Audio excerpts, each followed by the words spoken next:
There is a piece of paper in your pocket right now.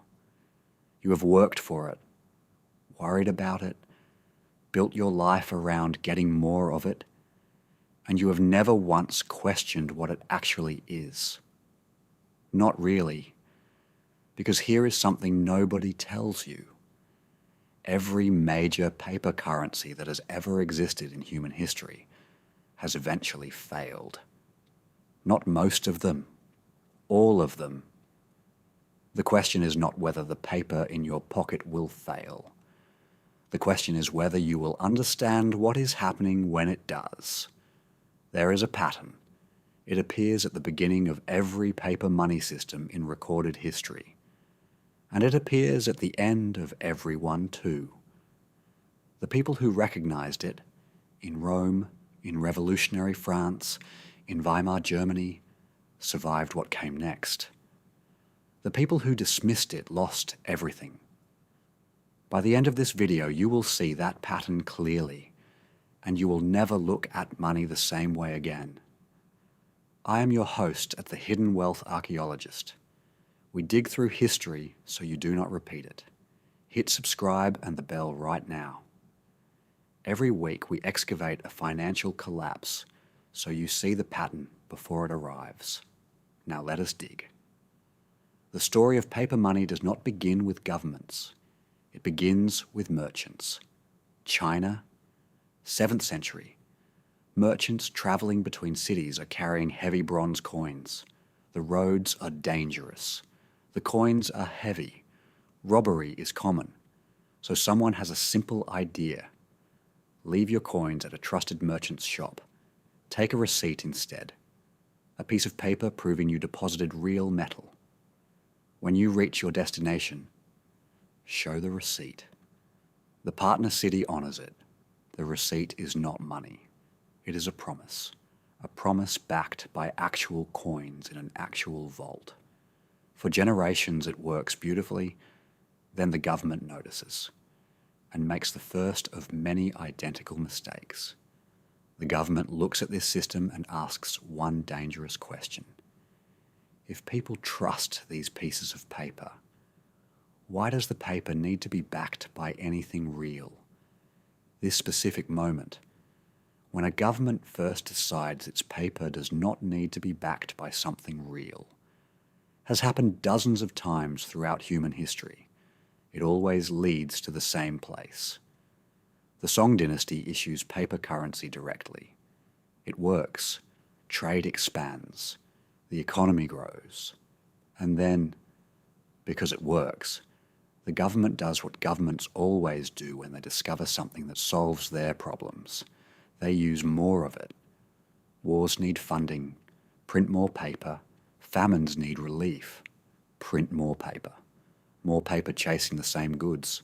Prices rise. Trust falls. By 1020 AD, China is experiencing the world's first paper money inflation crisis. You will recognize the logic. It is not ancient. It is this decade.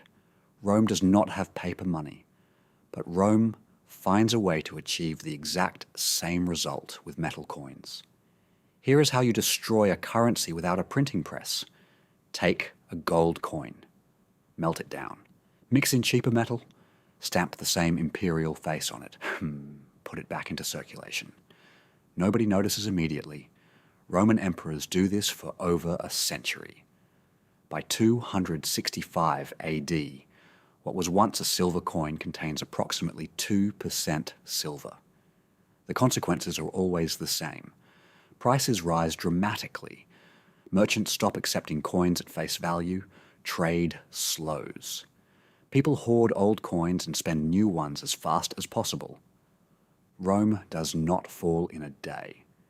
It is weakened over centuries by a government that discovered it could fund its ambitions by quietly making its money worth less. Germany, 1919. The First World War has ended. Germany has lost. Reparations are demanded that Germany cannot pay through taxation alone. So it prints money. At first, modestly, then more, then desperately. By 1921, prices are rising noticeably. By 1922, they are doubling every few months. By November 1923, a single loaf of bread costs 200 billion marks. People carry money in wheelbarrows, not to banks, to bakeries. One woman boils her banknotes for fuel because the paper is worth more as heat than as currency. And here is the part every history lesson leaves out. The German middle class, the teachers, the doctors, the engineers, the people who had done everything right, saved faithfully, kept their wealth in marks, were completely destroyed. The people who survived held something real. Foreign currency, gold, productive land, real assets that repriced in whatever the new currency became. The pattern does not just destroy currencies, it transfers wealth from those who trust the paper to those who do not. Stop. We have just covered 1,000 years across 3 civilizations. Do you see it? The details change, the faces change, the currencies change, the pattern does not. Step 1. A new form of money makes trade easier. People trust it because it works. Step 2. A government facing costs. It cannot cover discovers it can create more money without immediate consequences. Step 3. Prices rise slowly. People blame other things, never the currency. Step 4. The government creates more, and more, and more. Step 5. The gap between what the money claims to be worth and what it can actually buy becomes impossible to sustain. Trust collapses. The currency fails. People who held real assets survive. People who held paper are destroyed. This is repeated for over 1,000 years. If the pattern is this clear, why does it keep catching people unprepared? 3 reasons. First, inflation is slow. The erosion happens gradually enough that people blame other things. Supply chains, corporate greed, bad weather, never the currency. Second, everyone experiences it simultaneously. Your neighbour's prices rise too. Your salary rises slightly to compensate. The relative positions feel unchanged, while the absolute purchasing power of everyone's savings quietly disappears. Third, and this is the most uncomfortable, people do not want to see it. Believing the paper is real requires no effort, no difficult decisions, no confrontation with uncomfortable truths. Doubt requires all 3. And governments that benefit from that choice have always known it. Now, right now, today. The Federal Reserve expanded its balance sheet from approximately $900 billion in 2008 to over $9 trillion by 2022. $9 trillion. In 14 years. Every major central bank has been doing the same. Creating money, not through productive economic activity, through typing numbers into a computer and declaring those numbers represent real wealth. That money did not disappear. It is in the system, making everything more expensive in ways that affect the people with the least savings most severely. The mechanism is not new. The scale is. And when the scale becomes too large, as it always eventually does, the pattern completes itself in every collapse, in every currency crisis. A small group of people were not destroyed. What did they know? They understood one principle.